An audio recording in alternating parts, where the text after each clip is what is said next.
पंचदशी ग्रंथ में द्वितीय प्रकरण, और द्वितीय प्रकरण में आज श्लोक नंबर है 47। बराबर जी। श्लोक का उच्चारण करने के पहले उसकी अवतरणिका को देखिए। अवतरणिका में कह रहे हैं मायायाः किम लक्षणम इति अतः आह। ये है ना, माया का लक्षण क्या है, तब बता रहे हैं माया का लक्षण। क्यों आया भाई माया का प्रसंग? तो ऊपर बताया कि उदाहरण देकर समझाया, सदैव सौम्य इदमग्र आसीत, अर्थात दृष्टांत दिया था कि मनोजुंबन राहित्य यथा साक्षी निराकुल, जिस प्रकार तुष्णिम अवस्था में मन का कार्य जो स्फुरन संकल्प विकल्प आदि विक्षेप उससे रहित केवल साक्षी रहता है, ठीक है जी, अकेला सत्स्वरूप साक्षी की विद्यमानता है, उस प्रकार माया जृंभणत पूर्वम, माया का कार्य जो स्थूल सूक्ष्म रूप प्रपंच यह उत्पन्न होने के पहले पूर्वम निराकुलम तथा एव निराकुलम, उसी प्रकार निराकुल मतलब स्थूल सूक्ष्म प्रपंच रहित, स्थूल सूक्ष्म प्रपंच रूप विक्षेप से रहित केवल सत्स्वरूप चैतन्य मात्र तत्व ही था। ये कहा माया जृंभणत पूर्व, माया का कार्य नाम रूपात्मक जगत होने के पहले। तब जिस माया के निमित्त से जगत की उत्पत्ति हो रही है वो माया क्या है, माया का स्वरूप क्या है, प्रश्न उपस्थित होता है। तो उसका उत्तर अब इस श्लोक में दे रहे हैं, माया का स्वरूप क्या है करके।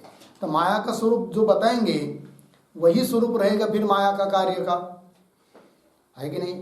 तो माया और माया का कार्य अनिर्वचनीय है, ये सिद्ध हो जाएगा। और जब अनिर्वचनीय सिद्ध हो जाएगा तो बचेगा शेष कौन रहेगा? सत स्वरूप चैतन्य तत्व। इसी की सिद्धि करनी है। तो कह रहे हैं, श्लोक को पढ़ते हैं। निस्तत्वा कार्यगम्यास्य शक्तिर्मायाग्निशक्तिवत् न हि शक्तिः क्वचित् कैश्चित् बुध्यते कार्यतः पुरा।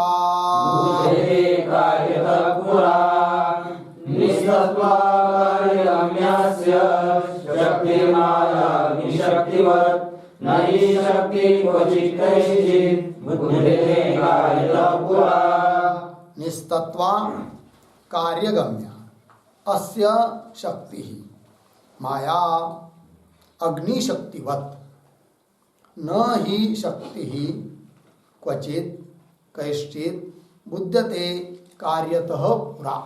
ठीक अन्वय। निस्तत्वा कार्यगम्या अस्य शक्ति ही माया अग्निशक्तिवत्। नीचे कैश्चित् क्वचित्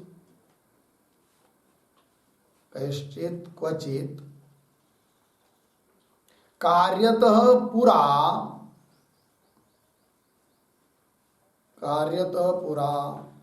शक्ति न ही बुध्यते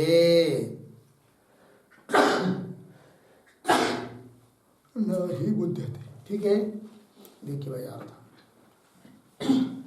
कैसी वो माया, तो एक पहला विशेषण दिया है निस्तत्वा, तत्व रहिता, सार भाग उसमें कुछ नहीं है, अर्थात मिथ्या है। कौन?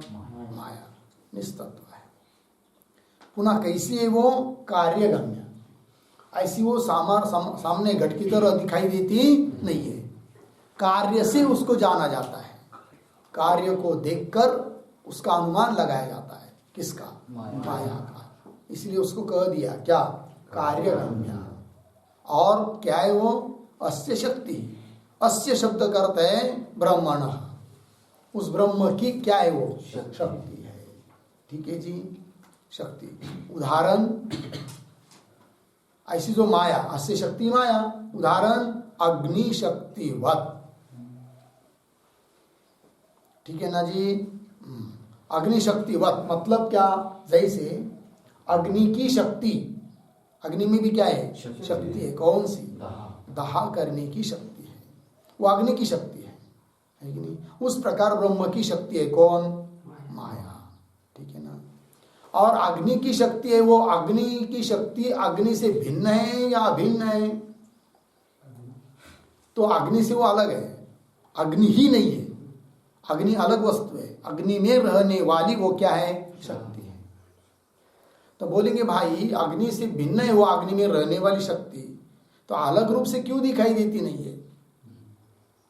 तब बताया जाता है यदि अग्नि ही शक्ति होता तो बहुत बार होता है कि अग्नि जल रही है और उसके पास कोई मणि रख दिया, चंद्रकांत मणि उसको बोलते हैं। उसके बाद उस अग्नि में हाथ भी डालेंगे तो भी दहा नहीं होता है।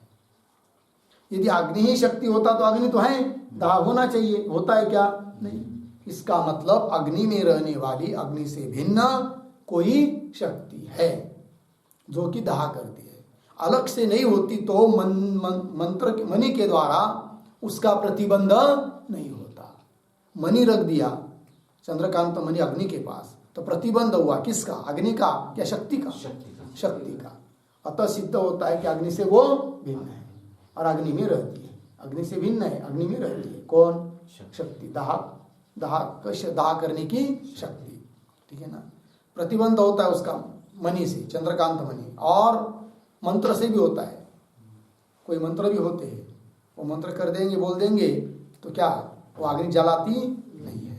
मणि, मंत्र, औषधि, औषधि मतलब कोई वनस्पति विशेष, वो भी एक होती है। वो पास में लेकर बैठेंगे, अग्नि में भी बैठेंगे तो भी आग जलाएगी नहीं। किंतु समझ लीजिए मणि, मंत्र या औषधि को लेकर बैठ रहे और भगवान के किसी भक्तों को लेकर बैठ रहे साथ में उसको जलाने के लिए, ये सोचकर कि मेरे पास तो क्या है, औषधि है, मंत्र है या मणि है, मुझे थोड़ी अग्नि जलाएगा। अरे तो बालक है, बच्चा भक्त है, भगवान का नाम ले रहा है तो जला दे उसको। तब नहीं, भगवान नहीं ऐसा करेंगे। तो भगवान क्या करते, फिर उस बालक को बचा लेंगे और ऐसे दुष्टता करने वाले को जला देता है। इसका उदाहरण हुआ इतिहास में, हुआ है कि नहीं। क्या भक्त प्रहलाद को जलाने का प्रयास किया था किसने,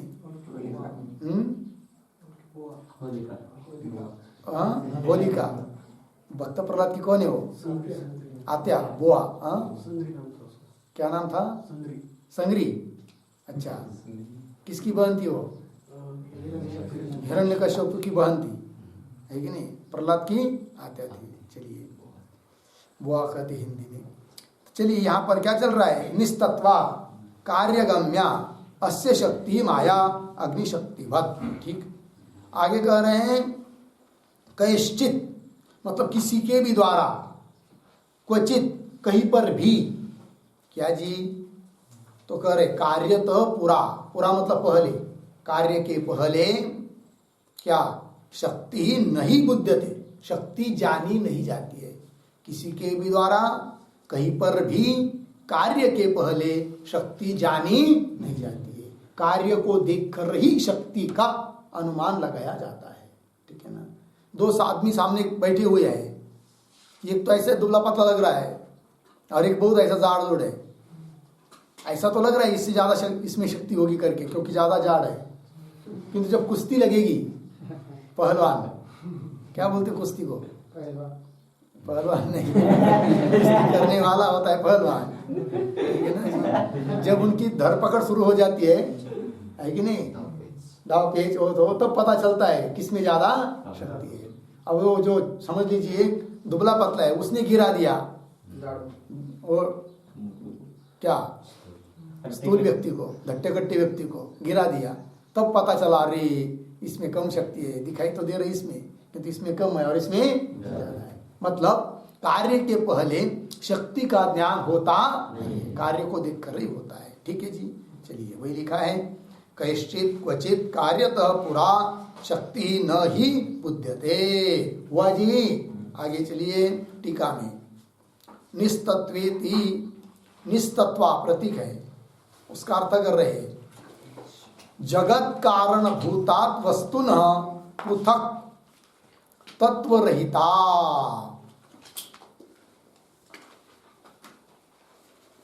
ठीक है जी। निस्तत्व का अर्थ हुआ। निस्तत्व का मतलब है जगत के लिए कारणभूत जो वस्तु, आत्म वस्तु, ठीक है ना जी, ब्रह्म, विवर्तोपादान है कि नहीं, जगत के लिए ब्रह्म। तो जगत कारणभूत जो वस्तु है ब्रह्म तत्व, उससे पृथक भिन्न, तत्व रहिता और स्वरूपता। तत्व रहिता मतलब वास्तव, उसमें कोई तत्व नहीं है। उसमें जो तत्व दिखाई दे रहा है या शक्ति दिखाई दे रही है वो इसी के कारण, ब्रह्म के कारण। वस्तुता उसमें कोई तत्व नहीं है, तत्व रहिता। और आगे कार्यगम्या, ये भी एक उसका विशेषण है माया का।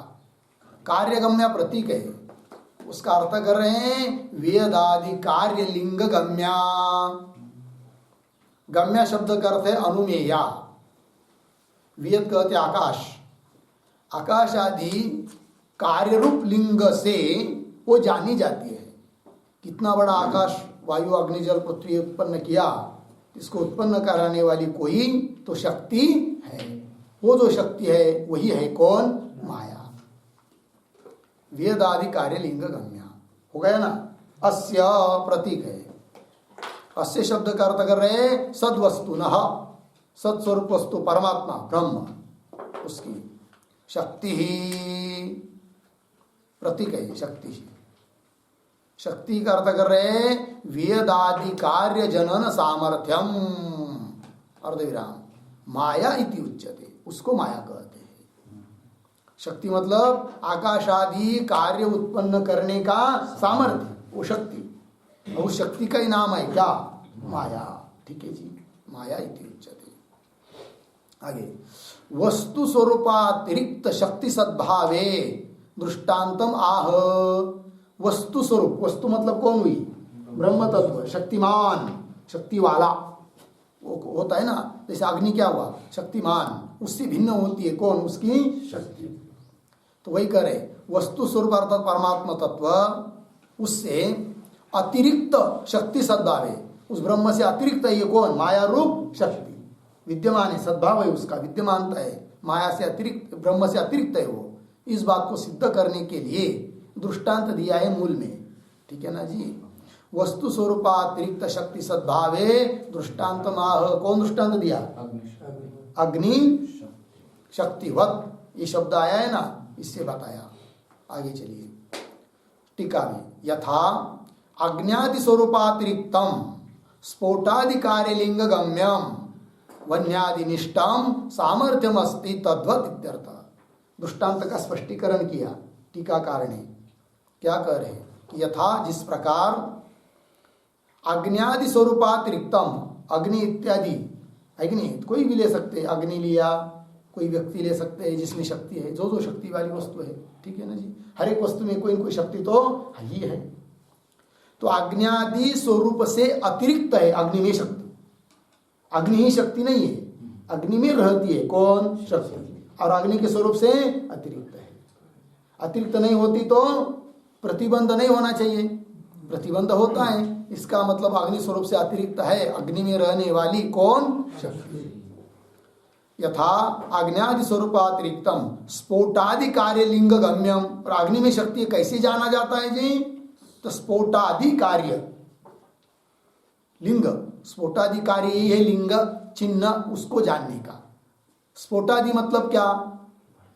आदि शब्द से दाह, दाह हो रहा है, आग स्पर्श करेंगे तो दाह हो रहा है कि नहीं, उससे पता चलता है। और स्फोट मतलब फूले, अंगारे। हम लोग बोलते कि नहीं, जैसे चूल आदि जला दिया, लकड़ी जला दिया, और जलने के बाद जब अग्नि शांत हो जाती है तो निखारे रहते हैं, वैसे प्रफुल्ल दिखते हैं, है कि नहीं। तो वो उसका कार्य है। ठीक है ना जी। या दहादी, हाथ लगाएंगे तो क्या होगा? दहा होगा, चटका वस्तु की नहीं। चला, तो स्फोटादि कार्य लिंग गम्यम, वन्यादिनिष्ठम, वन्य आदि में रहने वाला जो सामर्थ्य, सामर्थ्यम अस्ति, वही शक्ति है। फिर सामर्थ्य ही क्या है? शक्ति है। तद्वत इत्यर्थ हुआ। आगे शक्ते है कार्यलिंगगम्यत्वम व्यतिरेक मुखेन दृढ़यति। शक्ति कार्य रूप लिंग से ही जानी जाती है, इस बात को ग्रंथकार व्यतिरिक मुख से दृढ़ कर रहे हैं, मजबूत कर रहे हैं, व्यतिरिक दृष्टांत देकर। तो व्यतिरिक दृष्टांत क्या दिया? व्यतिरिक क्या बताया जी? तो उत्तरार्ध में बताया था, नई शक्ति क्वचित कैश्चित बुध्यते कार्यतः पुरा। ठीक है ना जी? तो ऊपर का दृष्टांत अग्नि शक्तिवत, ये तो क्या हुआ? अन्वय दृष्टांत हुआ। और व्यतिरिक दृष्टांत दिया, व्यतिरिक से बताया। क्या बताया व्यतिरिक से? नई शक्ति उत्तरार्ध शक्ति है कार्य लिंग गम्यत्वम, कार्य रूप लिंग से वो जानी जाती है, अर्थात कार्य रूप लिंग के बिना जानी नहीं जाती है। तो कार्य लिंग से जानी जाती है, ये अन्वय हुआ। और कार्य रूप लिंग के बिना किसी के भी द्वारा कहीं पर भी शक्ति कार्य के पहले जानी नहीं जाती है। ये क्या हुआ? व्यतिरेक से बताया। ठीक है ना जी? वही दिया है टीका में, शक्ति है कार्यलिंग गम्यत्वम, कार्य रूप लिंग से वो जानी जाती, इस बात को व्यतिरिक मुख से दिखाया ग्रंथकार ने श्लोक के उत्तरार्ध से। हुआ जी? तो चलिए, तो कार्यलिंग गम्य है कौन? शक्ति। लिखते थोड़ा इस पर एक वाक्य, आकाशादि कार्यम,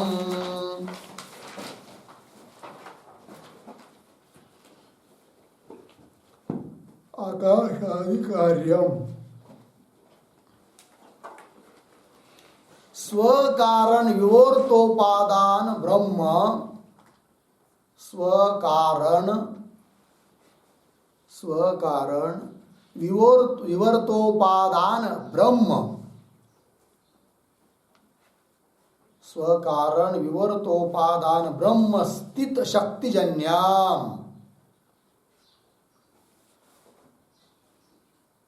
ब्रह्म स्थित शक्तिजन्यम कार्यत्वात्,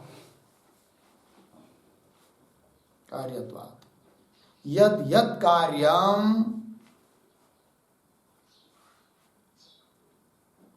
यद यद कार्यम तत्तत्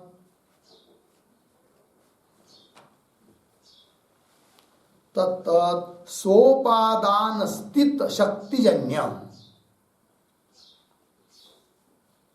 स्व उपादान स्थित, सोपादान स्थित शक्तिजन्यम, यथा यथा घटः घटः सोपादान मृत्तिका निष्ठ, स्व उपादान सोपादान मृत्तिका निष्ठ शक्तिजन्य, शक्तिजन्य।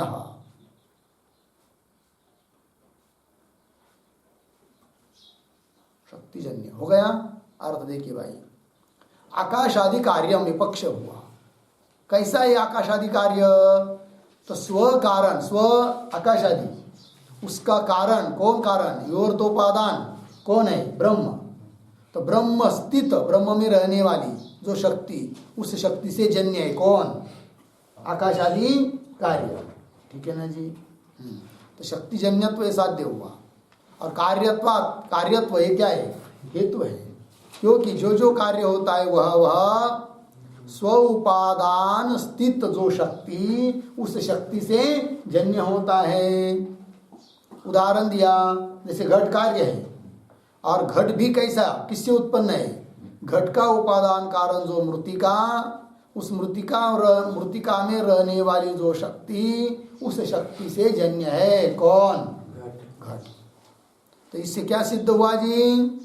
आकाश आदि ये कार्य हुआ, उसमें कार्यत्व रहा, उस कार्यत्व रूप हेतु को लेकर शक्ति का क्या हुआ? अनुमान हुआ। तो ब्रह्मनिष्ठ कोई शक्ति है, क्योंकि उसी शक्ति से जन्य है कौन? आकाश आदि कार्य। हो गया। चलिए टीका में अंतिम वाक्य है, शक्ते है कार्यलिंग गम्यत्वम व्यतिरेक मुखेन दृढ़यति नई शक्ति रीति। हो गया ना? हाँ, आगे चलिए फिर श्लोक नंबर 48 नंबर के श्लोक की अवतरणिका को देखते। एवं शक्ते कार्यलिंग गम्यत्वम उपपाद्य निस्तत्व स्वरूपताम उपपादयति। हुआ जी। तो जो श्लोक हुआ 47 नंबर का, उसमें माया का विशेषण करके क्या क्या पद आए थे? निस्तत्वा, कार्यगम्या, आया था कि नहीं? और उस ब्रह्म की शक्ति है। अब उसी श्लोक के द्वारा कार्य रूप लिंग से कैसी वो जानी जाती है? कौन? शक्ति। इसका कथन किया। किस बात का कथन किया? कार्य रूप लिंग से जानी जाती है कौन? शक्ति। इस बात का कथन किया। फिर अब क्या कथन करेंगे? अब उसी माया का दूसरा विशेषण था निस्तत्व। वो निस्तत्व है मतलब क्या है, उसका प्रतिपादन अब इस 48 नंबर के श्लोक में कर रहे हैं। ठीक है, अवतरणिका देखिए। एवं शक्ते है कार्यलिंग गम्यत्वम उपाद्य, कार्य रूप लिंग से वो गम्य है, जानी जाती है, इसका कथन करके, उपादन करके निस्तत्व रूपताम।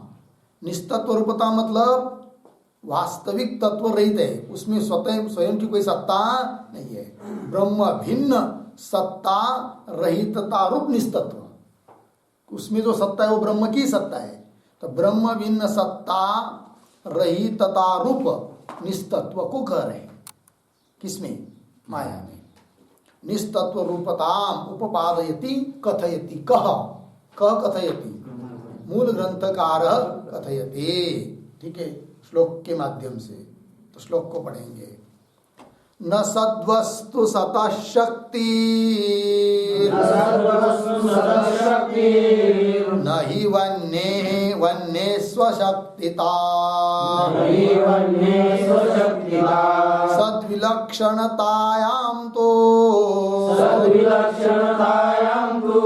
शक्तेः किं तत्त्वमुच्यता।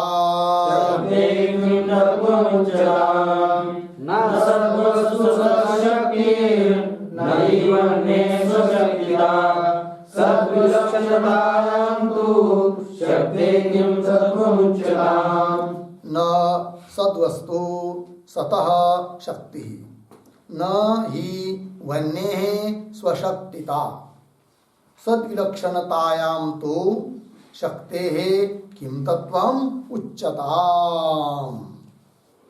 ठीक है, अन्वय हुआ क्या? अन्वय लिखिए फिर। सद्वस्तु सतः शक्ति ही न,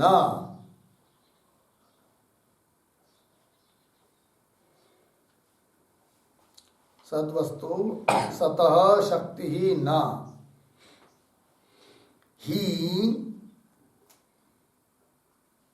वन्ये स्वशक्तिता, वन्ये स्वशक्तिता न। नीचे सद्विलक्षणतायां तो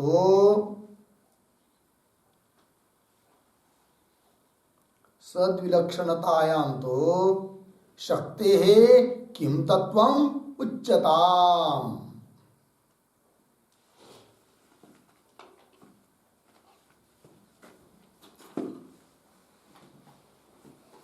ठीक है जी, चलिए भाई अर्थ समझ लेंगे। सद्वस्तु सतः शक्ति न, मतलब सतः शब्द का अर्थ है ब्रह्मण। ब्रह्मण शक्ति न, ब्रह्म की शक्ति नहीं है। कौन? माया तो शक्ति है, किंतु सद्वस्तु का अर्थ है सत्स्वरूप। मतलब माया ये सत ब्रह्म की शक्ति है ना, किंतु ब्रह्म की जो शक्ति है वो सत्स्वरूप नहीं है, मतलब सत नहीं है, ये कहना। विचार क्या चल रहा है कि निस्तत्व रूप है ना वो, उसको बताना है। तो है क्या वो शक्ति का स्वरूप? तो सत्स्वरूप ब्रह्म की शक्ति है कौन? माया। वो सत है क्या? तो नहीं। तो सद्वस्तु न मतलब सत्स्वरूप वो नहीं है। तो बोलेंगे फिर असत स्वरूप है क्या माया? तो बोलेंगे असत स्वरूप भी नहीं है। ठीक है ना जी? पंक्ति देखिए पुनः, सद्वस्तु, सद्वस्तु का अर्थ है सत्स्वरूप। आज थोड़ा रुकना है वहां पर। सद्वस्तु सतः शक्ति न, मतलब सतः ब्रह्मण शक्ति न, ब्रह्म की शक्ति वो माया सद्वस्तु न, सत्स्वरूप नहीं है। ठीक है? क्यों? ही मतलब ये तो ही कारण की वन्य है स्वशक्तिता न, दृष्टांत दिया। वन्य की शक्ति, तो वन्य की शक्ति मतलब वन्य ही शक्ति है क्या? है कि नहीं? ऐसा नहीं है ना। तो वन्य से भिन्न है कौन? शक्ति। और वो वन्य नहीं है, एक और कोई एक ऐसी चीज है कि वो वन्य की शक्ति है, कि वन्य ही वन्य की शक्ति, ऐसा होता है क्या? नहीं। सत्स्वरूप कौन है? ब्रह्म, और उसकी शक्ति भी कैसी? सत्स्वरूप, ऐसा नहीं है, ये कहना है। ठीक है जी? पंक्ति देखिए, ही वन्य है स्वशक्तिता न। फिर क्या आगे देखिए, सद्विलक्षणतायाम तु, अर्थात वो जो शक्ति है माया वह सत नहीं है। ठीक है? सत से क्या है? विलक्षण है। सत नहीं मतलब क्या है? सत्स्वरूप नहीं मतलब सत से विलक्षण है। तो फिर पुनः प्रश्न हो रहा है कि सद्विलक्षणतायाम तु, सत्स्वरूप जो ब्रह्म सत से विलक्षण है, कौन? शक्ति। ठीक है, कोई बात नहीं, सत से विलक्षण है तो विलक्षण है, किंतु जो विलक्षण मतलब भिन्न लक्षण वाली, सत का जो लक्षण है ब्रह्म का त्रिकालाबाधित तत्व, उससे भिन्न लक्षण वाली है कौन? माया। लेकिन ठीक है, भिन्न रहने दो, भिन्न लक्षण वाली है, किंतु उसका तत्व क्या है, उसका स्वरूप क्या है, वो तो बताओ। वही देखिए उत्तरार्ध में, सद्विलक्षणतायाम तु शक्ति है किम तत्व, तत्व शब्द का अर्थ है यहाँ पर स्वरूपम, शक्ति किम तत्वम उच्चताम, मतलब शक्ति का स्वरूप क्या है बताओ, ये प्रश्न पूछा जा रहा है। हो गया ना जी? क्योंकि सत से विलक्षण इसके दो अर्थ हो सकते हैं। सत मतलब ब्रह्म, उससे विलक्षण एक तो निस्वरूप, यह अर्थ होता है असत। सत से विलक्षण क्या होता है? असत, निस्वरूप, वंद्यपुत्र की तरह। इस प्रकार की वो माया है क्या? फिर एक पहला बात है कि नहीं? क्यों? सद विलक्षण है मतलब क्या? सत क्या है? त्रिकालाबाधित, तीनों काल में उसका बाद होता नहीं है, और उसके विलक्षण है मतलब बाद होने के लिए योग्य। तीन दोनों में से कौन अर्थ है? सद विलक्षण शब्द के दो अर्थ, सत व ब्रह्म, उससे विलक्षण, तो उससे विलक्षण दो अर्थ हुए। असत, असत के दो अर्थ, एक निस्वरूप और बाद योग्य। तो उन दोनों में से उस माया का क्या तत्व है, क्या स्वरूप है, ये प्रश्न समझ में आया? टीका देखिए, न सद्वस्तु इति अयम अभिप्राय, तात्पर्य बता रहे हैं। सद्वस्तुनः शक्ति किम सती उत असती। देखिए स्पष्टीकरण कर रहे भाव ग्रंथकार, अभिप्राय टीकाकार ग्रंथकार का। क्या बोल रहे हैं कि सद्वस्तु कौन हुआ? ब्रह्म, ब्रह्म वस्तु। तो सद्वस्तु न शक्ति, उस ब्रह्म रूप वस्तु की जो शक्ति वो कैसी है? किम सती उत असती, दो विकल्प, वो शक्ति सत्स्वरूप है या असत स्वरूप है कि नहीं? तो आगे, न तावत सत, यदि कोई कहेगा कि शत्रु ब्रह्म की शक्ति भी क्या है? सत मानेंगे, तो ये कहना ठीक नहीं है। न तावत सती, क्यों? तथात्वे, तथात्वे मतलब सत्स्वरूपत्वे, मतलब शक्ति को सत्स्वरूप मानेंगे तो तथात्वे सतः अभिन्नत्वेन तत्शक्तित्व अयोगात्। ठीक है ना जी? सतः अभिन्नत्वेन, समझ लीजिए सत्स्वरूप ब्रह्म की जो शक्ति, उसको भी सत्स्वरूप मानेंगे, है कि नहीं? तो सत्स्वरूप मानेंगे तो मतलब ब्रह्म स्वरूप मानेंगे, सत से ब्रह्म से अभिन्न मानेंगे, तब दिक्कत ये होगी कि वह उसकी शक्ति है इस बात को कह नहीं पाएंगे, क्योंकि शक्ति शक्तिमान दो अलग चीज है। तभी तो शक्तिमान ये प्रयोग होता है ना, है कि नहीं? शक्तिमान ही यदि शक्ति रहेगा तो उसको शक्तिमान कह सकते हैं क्या? नहीं कह सकते। शक्ति अलग चीज है। जैसे टोपी वाला शब्द प्रयोग होता है कि नहीं? कब होता है? टोपी वाला मनुष्य अलग है और टोपी अलग है, तब व्यवहार हो रहा है, शब्द प्रयोग हो रहा है टोपी वाला। यदि मनुष्य ही टोपी रहता तो टोपी वाला ऐसा कहेंगे क्या? कह सकते हैं क्या? नहीं कह सकते। इसका मतलब वही बता रहे हैं क्या, विकल्प का तात्पर्य क्या है? सद वस्तु जो ब्रह्म तत्व है उसकी शक्ति क्या सत है या असत है? पहले दो विकल्प। न तावत सती, उसको सत्स्वरूप कह नहीं सकते। यदि शक्ति को सत्स्वरूप कहेंगे तो क्या आपत्ति? सत तो ब्रह्म ही है और सत्स्वरूप मतलब ब्रह्म से अभिन्न हुई वो, और ब्रह्म से अभिन्न होगी तो नहीं, ब्रह्म से अभिन्न होगी तो उसमें शक्ति शक्तिमान ये भाव नहीं बनेगा। ये पहली बात है। देखिए, तथात्वे सत अभिन्नत्वेन सत से अभिन्न मानेंगे तो तत्शक्तित्व होगा, वो ब्रह्म की शक्ति है, ये कहना ही उचित नहीं होगा। ये बात हुई। ठीक है जी। चलिए, अब उक्तार्थ दृष्टांत माह, जो बात अभी कही ना उस अर्थ में दृष्टांत दे रहे हैं। उक्तार्थे दृष्टांत माह, उक्तार्थ मतलब क्या जी? तो शक्ति सत्स्वरूप नहीं है, इस अर्थ में दृष्टांत दे रहे हैं। शक्ति क्या सत्स्वरूप ब्रह्म स्वरूप नहीं है, इस बात को बताने के लिए, समझाने के लिए दृष्टांत दिए रहे ग्रंथकार। मूल में क्या दृष्टांत दिया? न ही वन्य है स्वशक्तिता, वन्य ही वन्य की शक्ति होता नहीं है। ये बात। द्वितीय अपि, दो विकल्प थे, कौन कौन? शक्ति सत्स्वरूप है या असत्स्वरूप? सत्स्वरूप मान नहीं सकते। यदि शक्ति को सत्स्वरूप मानेंगे तो शक्ति शक्तिमान ये भेद नहीं हो पाएगा। अब यदि कोई कहेगा कि शक्ति को सत्स्वरूप मानो और ब्रह्म से भिन्न मानो, तब तो बहुत बड़ी आपत्ति। क्या होगा? एक तो सत्स्वरूप ब्रह्म हुआ और शक्ति भी सत्स्वरूप होगी, तो अद्वैत की हानि और अद्वैत प्रतिपादक श्रुति को विरोध।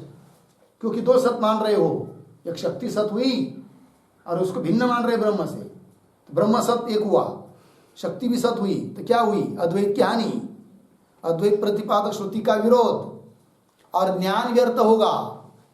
क्योंकि शक्ति को क्या मान रहे, माया को क्या मान रहे? सत। और सत वस्तु की निवृत्ति होती है क्या ज्ञान से? नहीं होती है, तो ज्ञान भी क्या होगा? व्यर्थ। ज्ञान के प्रतिपादक शास्त्र भी व्यर्थ हो जाएंगे। कब? शक्ति को सत मानकर उस ब्रह्म से भिन्न मानेंगे तो। और समझ ली, सत शक्ति को सत मानकर ब्रह्म से अभिन्न मानेंगे तो शक्ति शक्तिमान ये व्यवहार नहीं होगा। इसलिए शक्ति को सत मानकर ब्रह्म से अभिन्न नहीं कह सकते, शक्ति को सत मानकर ब्रह्म से भिन्न भी नहीं कह सकते। फिर कोई बोलेगा आप ऐसा करो, वो जो शक्ति है ना उसको क्या मानो? अब असत मानो। क्या मानो जी? असत मानो। ऐसा आप कोई कहेगा तो देखिए, द्वितीय अपि, द्वितीय मतलब असत मानने पर, किसको? शक्ति को। तो उस असत मानने पर पुनः दो विकल्प। तो असत है मतलब कैसी है? असत के दो अर्थ होते हैं। एक तो नर शुंग की तरह, नर विषाण, नर मतलब मनुष्य, और मनुष्य के लिए सिंह होते हैं क्या? है होते कभी? नहीं। क्या है? अत्यंत अभाव। कभी वंद्यपुत्र देखा है? नहीं देखा है ना। तो क्या है? निस्वरूप। असत का अर्थ एक हुआ क्या? निस्वरूप। तो वो जो शक्ति को असत मानेंगे वो निस्वरूप है क्या? पहली बात। बोले हाँ मान लो निस्वरूप, कोई उसका स्वरूप है नहीं, अस्तित्व है, वंद्यपुत्र की तरह है वो, तब बहुत आपत्ति। क्या? यदि उस माया को निस्वरूप मानेंगे तो पहली आपत्ति क्या? भावरूप जगत का उपादान कारण नहीं बन पाएगी। जगत भावरूप है ना, और भावरूप जो जगत है उसके लिए उपादान कारण निस्वरूप कोई माया हो नहीं सकती। अभाव है, निस्वरूप मानना मतलब क्या? अभाव। और अभाव किसी भी वस्तु के लिए उपादान कारण नहीं होता है, तो जगत का उपादान कारण नहीं बन पाएगी। कब? निस्वरूप मानेंगे तब। ठीक है ना। तो पंक्ति देखिए, द्वितीय अपि किम नर विषाण तुल्य है कि नहीं, मतलब निस्वरूप है। उत मतलब अथवा सद्विलक्षणा इति, सद्विलक्षण मतलब सत से विलक्षण है किंतु असत नहीं, निस्वरूप नहीं है, सत से विलक्षण है। सद्विलक्षणा अर्थात बाद योग्य है। इति इति विकल्प अभिप्राय न पृच्छति। इस प्रकार विकल्प करने के अभिप्राय से पूछ रहे हैं। मूल में 48 नंबर के श्लोक के उत्तरार्ध से सद्विलक्षणतायाम तो शक्ते है किम तत्व उच्यताम। सत से विलक्षण यदि वो शक्ति है तो उसका तत्व क्या है बताओ। हो गया जी। तो चलिए तत्र आगे के श्लोक की उत्तर निकाल। तत्र आद्यम पक्षम अनुद्य दूषित। ठीक है ना जी। तो दो विकल्प है। दो विकल्पों में से आद्य मतलब पहला। पहला मतलब कौन सा? सत से विलक्षण है मतलब असत। असत मतलब नर विषाण तुल्य। ये पहला विकल्प लेंगे। ठीक है ना जी। तत्र आद्यम, आद्य मतलब नर विषाण तुल्यम। यह पक्षम, इस पक्ष का अनुद्य, अनुद्य शब्द का अर्थ होता है अनुवादम कृत्वा, अनुवाद करके दूषयति, उसका खंडन कर रहे हैं। हो गया जी श्लोक के माध्यम से। तो श्लोक को पढ़ते हैं। शून्यत्वमिति चेत् शून्यम्, शून्यत्वमिति चेत् शून्यम्, माया कार्यमिति ऋतम्, माया कार्यमिति ऋतम्, न शून्यं नापि सत् सद्यादृक्, न शून्यं नापि सद्यादृक्, न शून्यं नापि सद्यादृक्, तादृक् तत्त्वमिहेष्यता, तादृक् तत्त्वमिहेष्यताम्। शून्यत्वमिति चेत् शून्यम्, माया कार्यमिति ऋतम्, न शून्यं नापि सद्यादृक्, तादृक् तत्त्वमिहेष्यताम्। शून्यत्वम् इति चेत् शून्यं माया कार्यम् इति ईरितम्, न शून्यं न अपि सत् यादृक् तादृक् तत्त्वम् इह इष्यताम्। ठीक है जी। अन्वय शून्यत्वम् इति चेत् शून्यं माया कार्यम् इति ईरितम्।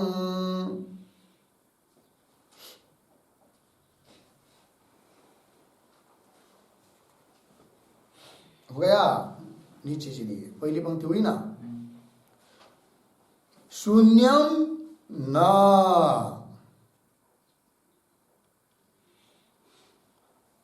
सत् अपि न,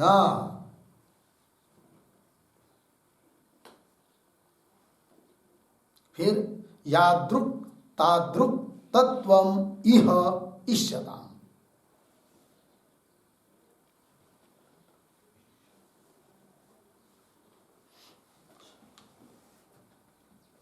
ठीक है जी। चलिए भाई, तो अर्थ समझ लेते एक एक बात का। तो पहले पक्ष का अनुवाद करके दोष देना है। तो पहला पक्ष मतलब कौन सा पक्ष, इसको ध्यान में रखना है। तो माया को क्या कह दिया था? सत से विलक्षण है। ठीक है। अब सत से विलक्षण है तो सत से विलक्षण किस प्रकार की है? सत से विलक्षण मतलब असत, तो किस प्रकार के? नर विषाण तुल्या उत्स उत सद विलक्षण, दो विकल्प है। तो उसमें पहला विकल्प कौन हुआ? नर विषाण तुल्य, वंद्यापुत्र की तरह। यदि ऐसा मानते हैं माया को, तब क्या बता रहे? देखिए, शून्यम इति चेत मिला। शून्यम, शून्यम शब्द का अर्थ है निस्वरूपम। इति चेत, यदि माया को निस्वरूप मानोगे वंद्यापुत्र की तरह, तब क्या होगा बता रहे। निशून्यत्वम इति चेत, शून्यत्व मतलब निस्वरूपम। इति चेत तो बोलेंगे कह नहीं सकते, सिद्धांति कह रहे ऐसा माया का स्वरूप कह नहीं। क्यों? तो कह रहे शून्यम माया कार्यम इति ऋतम। आपने पीछे आपने कहा है कि नहीं? क्या शून्य क्या है? माया का कार्य है। क्या जी? शून्य क्या है? माया का कार्य। कहाँ कहाँ भाई इस बात को? श्लोक नंबर 34 में। शून्यस्य नाम रूपे च तथा चेत जीव्यताम चिरम, आया था कि नहीं? तो शून्य क्या है? माया का कार्य है, और माया का कार्य होने से कौन? शून्य। वह माया का स्वरूप हो नहीं सकता है। कार्य अलग होता है, कारण अलग होता है। कार्य थोड़ी कारण का स्वरूप हो सकता है कि नहीं? तो कहने का तात्पर्य समझ में आया? पहले पंक्ति में क्या तात्पर्य निकला? माया को, उस शक्ति को निस्वरूप कह नहीं सकते, शून्य स्वरूप कह नहीं सकते। क्यों? शून्य यह माया का कार्य है, और माया का कार्य है तो कार्य कैसा कारण का स्वरूप होगा? अतः शून्य ये माया का स्वरूप हो नहीं सकता है।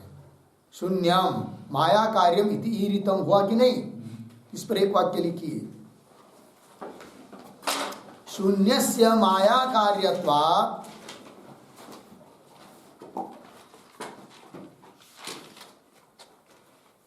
शून्यस्य माया कार्यत्वात् मायाया स्वरूपम शून्यम इति, मायाया स्वरूपम शून्यम इति न संभवति इति भावः, इति न संभवति इति भावः।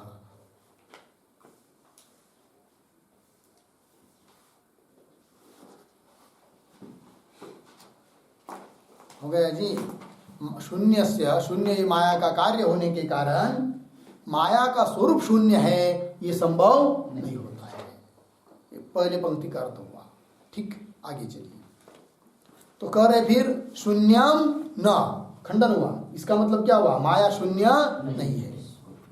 तो बोलेंगे भाई शून्य नहीं तो सत मानो। तो कह रहे आगे सत अपि न, सत भी नहीं है। कौन? माया। फिर कैसी है भाई? तो यादृक तादृक तत्वम इह इष्यताम। इह नाम वेदांते, वेदांत शास्त्र में इष्यताम, इष्यताम का अर्थ करेंगे अंगीक्रियताम। माया का स्वरूप कैसा अंगीकार करे? यादृक तादृक।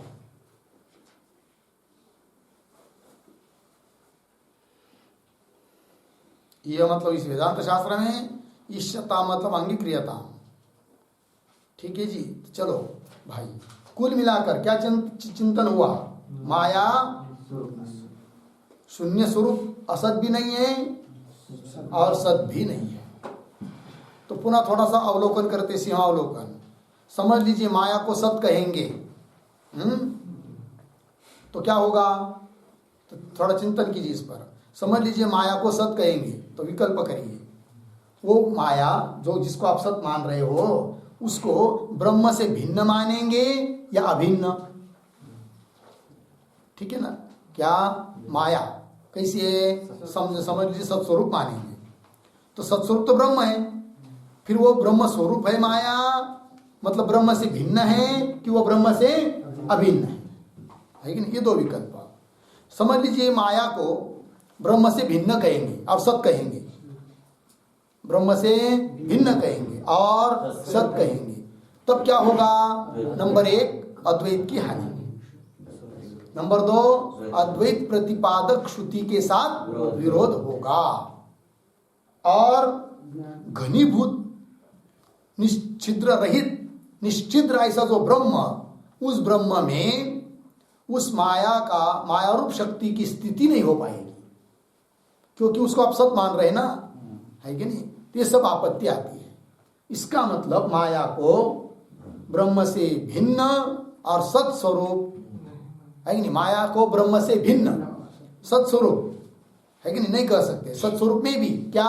भिन्न की अभिन्न। तो कौन पक्ष में दोष दिए? भिन्न पक्ष में। भिन्न कहेंगे तो दो सत हो जाएंगे, अद्वैत की हानि, अद्वैत प्रतिपादक श्रुति को विरोध, ये सब होगा, है कि नहीं? इतना ही नहीं, यदि ब्रह्म से भिन्न है और सत है तो ज्ञान से उसकी क्या नहीं होगी? निवृत्ति नहीं होगी। तो ज्ञान और ज्ञान के प्रतिपादक शास्त्र आदि सब क्या होंगे? व्यर्थ होंगे। ये सब आपत्ति आती है। फिर कोई बोलेगा एक काम करो, माया सत है, ठीक है, और फिर सत कहने पर दो विकल्प किए थे, भिन्न, ब्रह्म से भिन्न या अभिन्न। तो भिन्न कहने में दोष दिए, तो क्या कहेंगे फिर? अभिन्न। अब अभिन्न कहेंगे किसको? माया को। किससे? ब्रह्म से, सत्स्वरूप ब्रह्म से क्या करेंगे, अभिन्न कहेंगे माया रूप शक्ति को, तब क्या होगा, शक्ति शक्तिमान, ये भाव नहीं बनेगा। ठीक है ना जी। दूसरी और बात, वो बात पुनः आएगी, क्योंकि सत्स्वरूप ब्रह्म स्वरूप उसको मान लिया तुमने, तो ब्रह्म की निवृत्ति होती है क्या, नहीं, तो माया की भी क्या नहीं होगी, ज्ञान से निवृत्ति नहीं होगी, तो पुनः ज्ञान प्रतिपादक शास्त्राधिक व्यर्थ होंगी, ये पुनः डबल आपत्ति आएगी और मोक्ष भी सिद्ध नहीं होगा। ठीक है, इसलिए माया को सत स्वरूप कह नहीं सकते हैं। तो माया सत है क्या, सत है, तो सत मानेंगे तो पुनः दो ही विकल्प किए थे, ब्रह्म से भिन्न है कि अभिन्न है, तो दोनों खंडन किया, इसका मतलब माया सत हो नहीं सकती है। अब कोई बोलेंगे एक काम करो, फिर माया को क्या मानो, असत मानो। क्या मानो जी, असत मानो, ब्रह्म से भिन्न माया असत है, ऐसा मानो। यदि असत कहेंगे, असत मतलब निस्वरूप, तो वंद्या पुत्र की तरह, तब क्या बनेगा, जगत का वो उपादान कारण नहीं बन पाएगी, क्योंकि असत अर्थात अभाव निस्वरूप तत्व किसी का भी उपादान कारण होता नहीं है, यह आपत्ति आती है। ठीक है, फिर माया है कैसी, सत भी नहीं कह पा रहे हो, असत भी नहीं कह पा रहे हो, फिर है कैसी, तो उसका उत्तर दिया जाता है सत से विलक्षण है। कौन, माया। फिर कैसी है, असत से विलक्षण है, कौन, माया। तो पुनः दिक्कत, ये क्या कह रहे हैं भाई, समझ में नहीं आ रहा है। सत से विलक्षण कर रहे हैं, दो ही तत्व है, सत और असत। सत है ब्रह्म, ठीक है ना जी, और असत क्या होता है जी, वही वंद्यपुत्र की तरह निस्वरूप, असत तुच्छ वस्तु। तो माया को यदि सत नहीं कहना है, सत से विलक्षण करना है, तो असत कहो ना। किंतु वेदांति क्या कहते हैं, सत से विलक्षण है किंतु असत नहीं, तुच्छ वंद्यपुत्र की तरह नहीं है कि नहीं। और फिर ये बात एक हो गई, सत से विलक्षण है किंतु असत है, ठीक है ना। फिर कैसी है, असत नहीं, असत है क्या पूछेंगे तो असत भी नहीं है, असत से विलक्षण है। असत हुआ कौन, वंद्यपुत्र निस्वरूप, असत स्वरूप नहीं, वो असत से भी विलक्षण है। फिर बोलेंगे भाई असत से विलक्षण है, सत कहो, नहीं, सत भी नहीं है, असत से विलक्षण है। अब देखिए, सत से विलक्षण है किंतु असत नहीं, असत से विलक्षण है किंतु सत नहीं, तो फिर है कैसी, तो बोलेंगे फिर सत असत उभय रूप मानो, तो उभय रूप नहीं मान सकते, क्योंकि दो विरोधी धर्म एक जगह हो नहीं। सत असत से विलक्षण, सत से भी विलक्षण, असत से भी विलक्षण, मतलब कैसी, तो देखिए ध्यान दीजिए थोड़ा सा। सत से विलक्षण, विलक्षण का मतलब क्या होता है, लक्षण विरुद्ध लक्षण वाली, सत का जो लक्षण है उससे विरुद्ध लक्षण वाली है कौन, माया।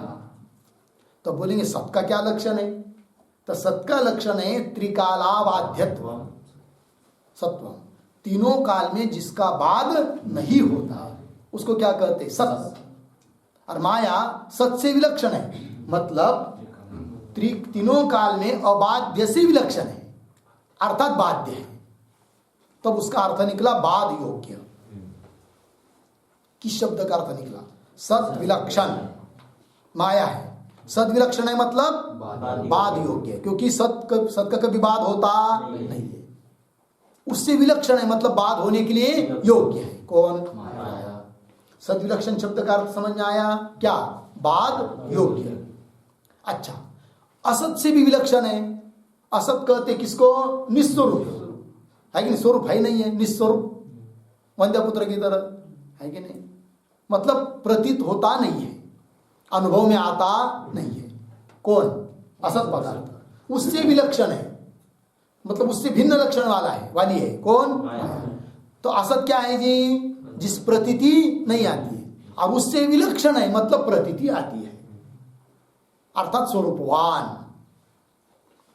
निस्वरूप कौन है, असत, उससे भिन्न है मतलब स्वरूपवान, तो असत विलक्षण माया है, इसका अर्थ क्या हुआ, स्वरूपवान, स्वरूपवान।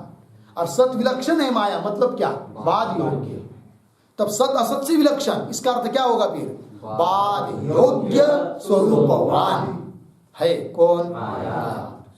बाद होने के लिए योग्य है, जैसे वंद्यपुत्र, सॉरी वंद्यपुत्र नहीं, रज्जु सर्प, रज्जु के ऊपर प्रतीत हुआ जो सर्प है वो सर्प कैसा है? रज्जु जैसा है क्या? नहीं, रज्जु आबादित है, वैसा नहीं है वो, रज्जु से विलक्षण है कि नहीं? फिर निस्वरूप है क्या? नहीं, निस्वरूप होता तो प्रतीत नहीं होता, किंतु प्रतीत हो रहा है, मतलब असत से भी विलक्षण है। फिर रज्जु और प्रतीत होने वाला सर्प कैसा हुआ? बाध योग्य स्वरूपवान हो गया जी। ऐसी है कौन? यादृक तादृक यह ईश्वर हो गया। टीका लिखिए, शून्यस्य नाम रूपे च तथा चेत जीव्यताम चिरम, इसी प्रकरण का 34 नंबर का श्लोक है। वहां पर बताया था क्या? शून्य क्या है? माया का कार्य है। इत्यत्र इत्यर्थः तस्मात् द्वितीय पक्ष परिशिष्यते, तो पहले पक्ष का तो खंडन हुआ, मतलब निस्वरूप माया को मान नहीं सकते। तो दूसरा पक्ष, तो द्वितीय पक्ष कौन? सत से विलक्षण, ठीक है ना जी। 48 श्लोक में बताया था ना उत्तरार्ध में, सद विलक्षणतायाम तु शक्ति किम तत्वम, है कि नहीं? तो देखिए, तस्मात् द्वितीय पक्ष, द्वितीय पक्ष का अर्थ सद विलक्षण यह पक्ष परिशिष्यते, सत से क्या है? माया विलक्षण है, ठीक है जी। इत्याह, इसको बात को कर रहे उत्तरार्ध से, न शून्यम नापि सत इत्यादि। तो देखिए, माया स्वरूपम सत्व असत्वाभ्याम निर्वचन अनर्हम इत्यभिप्राय, ठीक है जी। माया का स्वरूप बताया कैसा? सत्व असत्वाभ्याम निर्वचन, निर्वचन कहते कथन करना, जिसका सत स्वरूप से कथन नहीं कर सकते, असत स्वरूप से भी कथन नहीं कर सकते, ऐसी है कौन? माया, मतलब सत असत से विलक्षण, ठीक है। पंक्ति देखिए, माया स्वरूपम सत्व असत्वाभ्याम निर्वचन अनर्हम, मतलब सत असत रूप से जिसका निर्वचन कथन नहीं कर सकते, अनर्ह अयोग्य, अनर्हम इत्यभिप्राय। कहने का तात्पर्य सत असत से विलक्षण है कौन? माया, ठीक है जी। ये बात बता दिया। बात योग्य स्वरूपवान है कौन? माया हो गया जी। यादृक तादृक यह ईश्यता, इस बात को कहा, ठीक है। अब इस अर्थ में श्रुति भी प्रमाण है, इस बात को कह रहे ग्रंथकार, किंतु इसका विचार हम लोग करेंगे। ओम पूर्णमदः पूर्णमिदं पूर्णात् पूर्णमुदच्यते पूर्णस्य पूर्णमादाय पूर्णमेवावशिष्यते। ओम